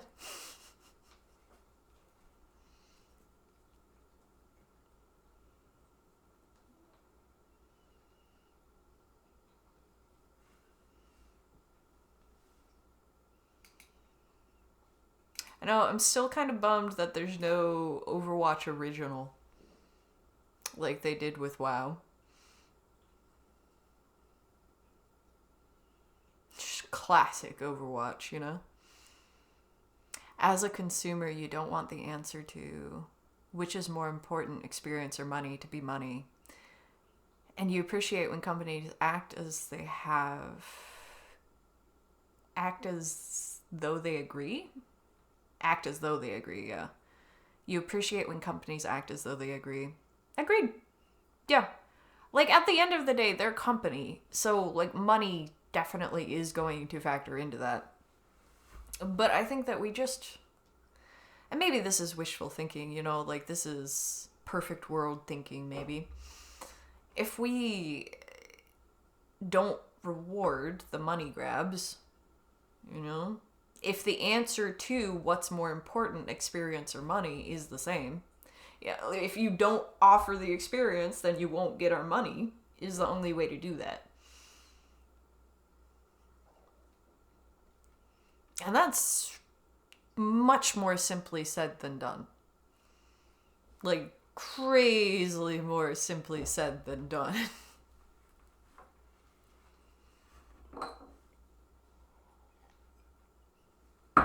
But I do think some of the bigger sort of public uproars that have happened about certain games, like, I was just sort of brushing on it earlier, but the whole thing with Minecraft set this precedent where you can release an unfinished game and just keep working on it, and people will give you a whole bunch of money while you just keep working on it.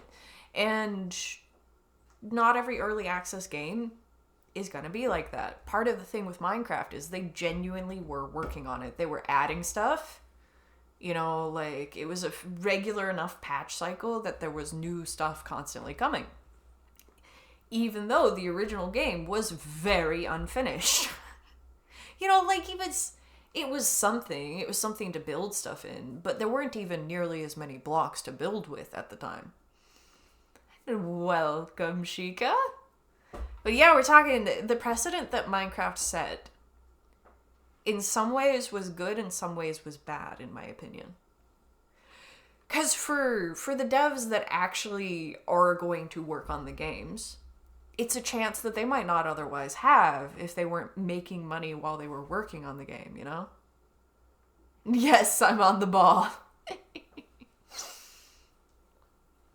But there were a whole bunch of, like, big companies that had no fucking excuse for releasing an early access unfinished game. Trying to jump on the bandwagon there, like, make a whole bunch of money, and just not fucking delivering. Or even, like, smaller, lesser known people that it was literally just a scam the entire time. They never planned on finishing the game. early access was always bullshit. But enough of those happened in a high profile enough way that, I mean, I imagine it's a lot easier for the big companies to look at it and go, the people don't seem to like that. In fact, our sales might even go down if we do that.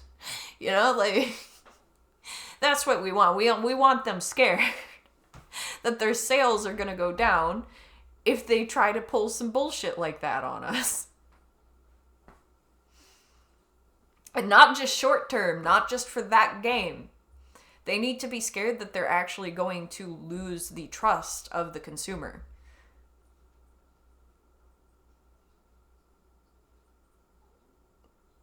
I have not pre-ordered a game in a very long time.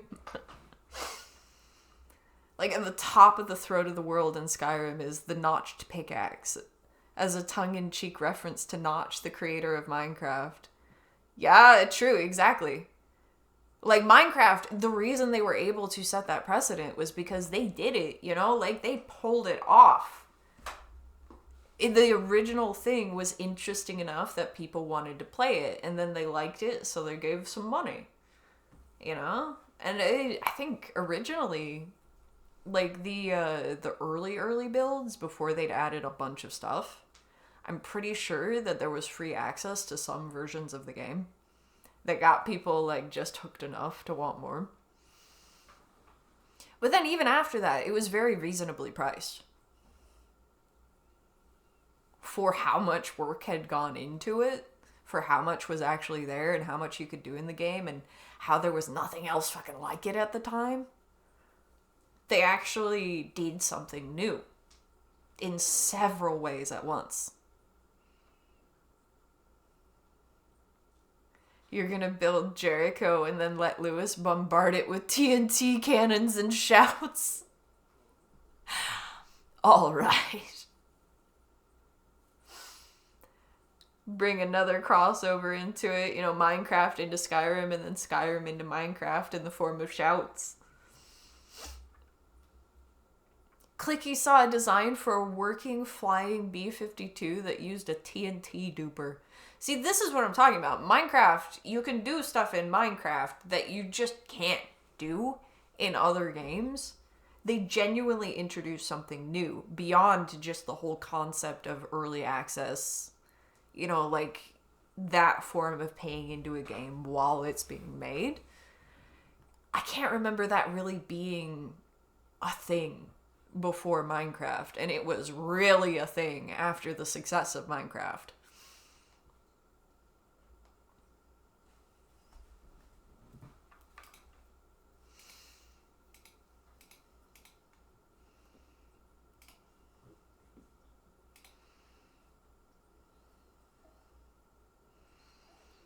That, and again, another game that's really, really good for modding. Any game that makes for a good base for modders has a lot of longevity. I'm remembering, sort of growing up, a lot of game companies were not friendly towards modders. Like, they didn't actually want people modding their games, it felt like, and were trying to make them in a way where it was actively difficult to do so. Where then there was this shift with, like, Elder Scrolls are pretty notable for this. They had this major shift where they were like, we don't really want to make it modder friendly. But then they realized, wait, we can sell Skyrim 1,000,000 times over if we just let the modders at it. Like, they realized they can make some money off of it, and hello, how we doing? Brave Bushido.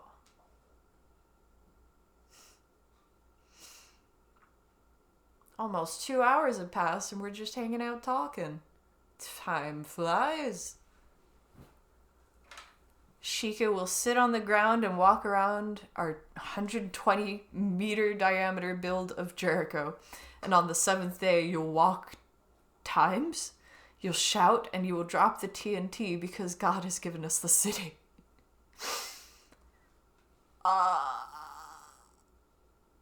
Wow. You've got a whole plot line going. That was the marketing departments and the legal departments working together to scare everyone else into locking everything down because of the potential for unlimited liability. Okay. So that was a liability thing where they didn't want things to be mod friendly. I guess I can see how they, like you got to figure that out legally before everyone's going to feel secure. But it definitely has been very, very beneficial to games to be more mod friendly. They're like, who needs Elder Scrolls 6 when we can keep remaking Skyrim? Exactly. Skyrim for Alexa, Skyrim for their fridge. Just buy it another time.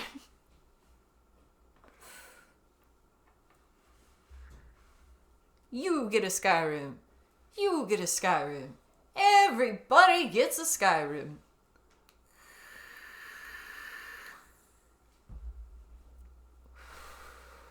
But you gotta pay for it again. Yeah, don't forget that part.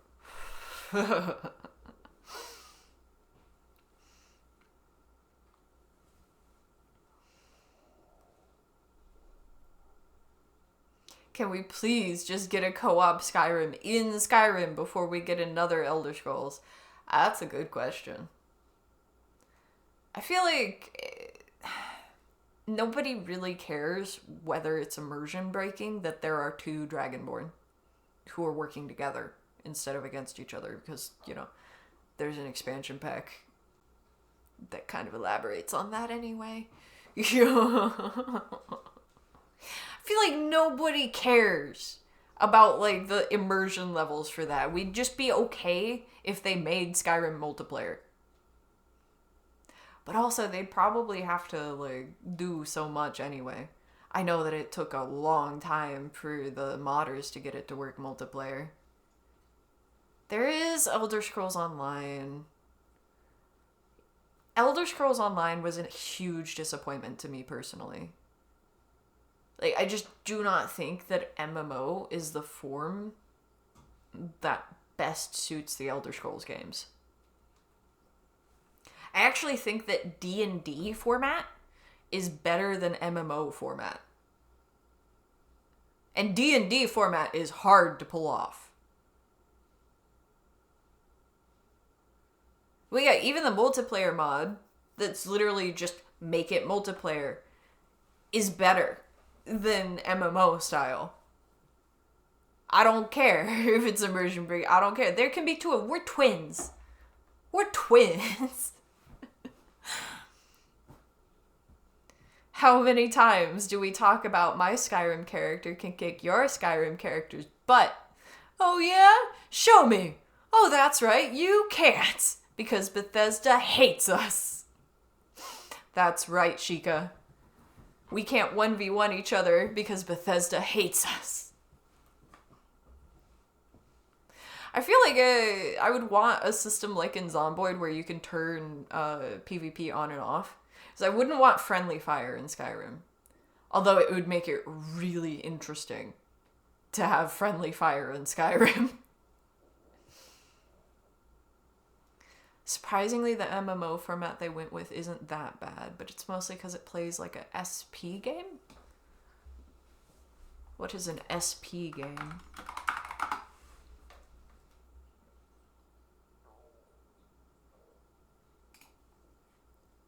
Single player, got you. See, I play the Elder Scrolls Online, and at least for me, it sounds like it's very much a matter of opinion. I know that there are definitely people that play the Elder Scrolls Online still. But for me, Singed player. Do you mean Singed player? Are we talking about League of Legends again? Yeah.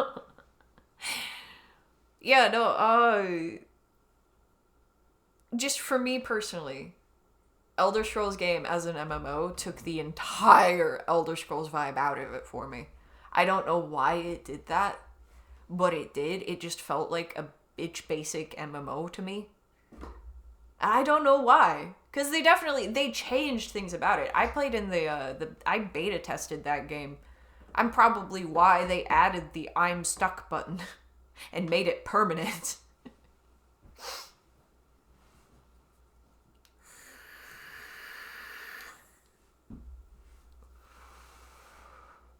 Bethesda just don't know how to make a real game. They know how to make modding tools, but that's it. Fair.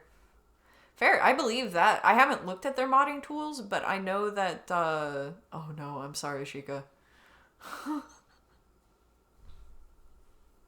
It's further and further apart. I'm trying to quit too, but I'm weaning myself off. I'm trying not to go crazy in front of you guys while I'm getting off of nicotine.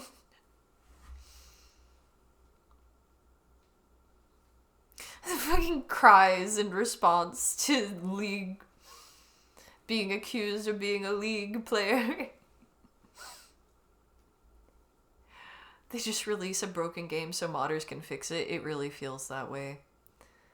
The fact that the unofficial patch is still kind of required. Like, if you look at the most downloaded mods for Skyrim, I'm not so sure that it isn't just gonna be like stuff like the unofficial patch and stuff like that. Might be dirty mods, you know how people are. But it feels like there's enough mods that kind of just improve the base game experience for Skyrim that they definitely let the modders fix it.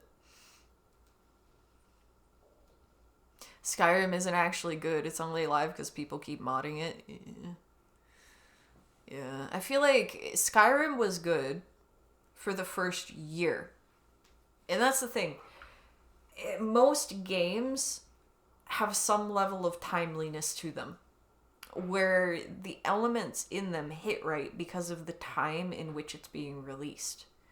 And, you know, the news cycle, the political cycle, the world kind of moves on from that state. Where certain pieces of media, this is books and shows and movies included, you have to understand what was going on at the time in the world to really understand the full context of the piece of media. So Skyrim, because it's been re-released and re-released and re-released, not only is the story, like, not really all that different each time, like, they've added expansion packs and stuff like that that add a little bit of content, but it doesn't fundamentally change the world, right? You see where I'm going? You know?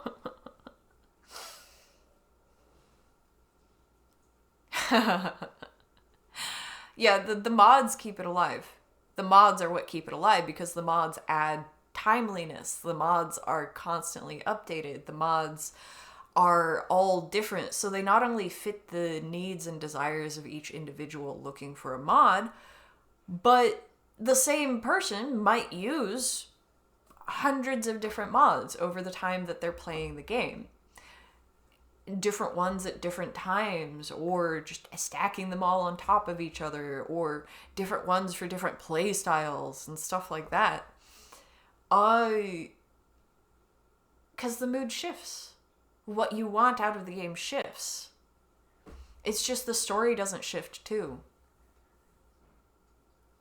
Like, the world isn't really responsive enough to have the replayability that we're looking for.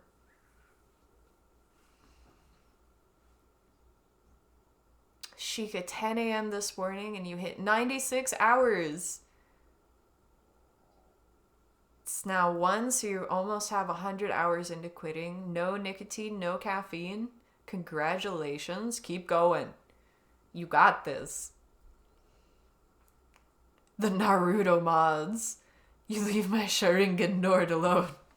Bjorn Uchiha was next level. Bjorn Uchiha sounds hilarious.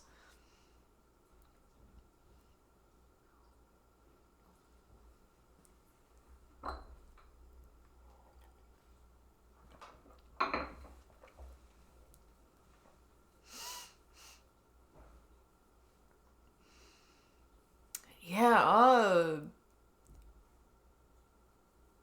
sort of positive estimates would say that the next Elder Scrolls game comes when they can make it a real step up from the last Elder Scrolls game.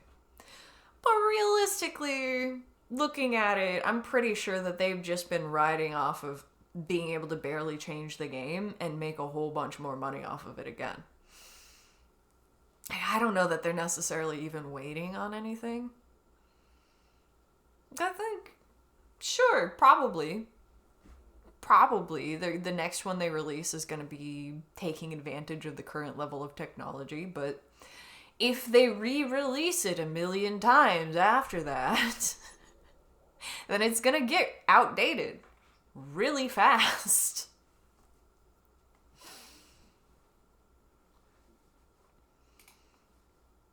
Yeah, people will eventually move on if they are disappointed enough times.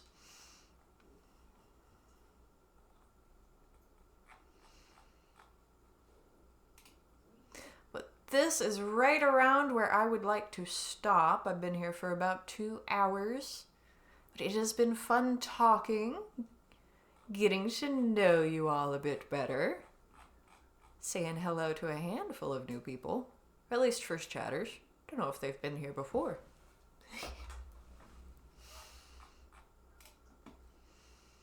Either way, good talking, friends, and I will see you tomorrow. Not sure what I'm gonna play yet.